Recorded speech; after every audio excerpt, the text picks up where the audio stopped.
हिंदी बालक उच्च प्राथमिक विद्यालय रे वार्षिक उत्सव पालन अवसर रे एफएलएन श्रेणीगृह हेला उद्घाटित।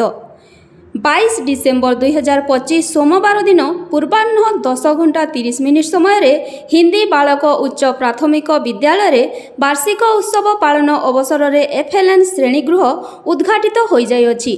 प्रधान शिक्षयित्री सीता प्रधान अध्यक्षतार आयोजित सभारे मुख्य अतिथि भाव में बरगढ़ वरिष्ठ गोष्ठी शिक्षा अधिकारी डॉक्टर सुरेंद्र कुमार साहू, सम्मानित अतिथि भाव में सहकारी गोष्ठी शिक्षा अधिकारी दिलीप कुमार मेहर, घासीराम भोई, पेडागोजी संयोजिका पुष्पांजलि दास और सीआरसीसी चिनु सुना उपस्थित थिले। वरेण्य अतिथिवृंद छात्र छात्री मानंकु उत्साहित करने सह भल मनीष हेबा पई दिग्दर्शन देइथिले। वार्षिक स्वतंत्र पुरस्कार छात्र छात्री मानंकु बंटन करागला। एही अवसर रे एक एफएलएन श्रेणी कोठरी वरेण्य अतिथि मानंक द्वारा उद्घाटित होइतिला। छात्र छात्री मानंक द्वारा रंगारंग सांस्कृतिक कार्यक्रम परिवेषण करागला।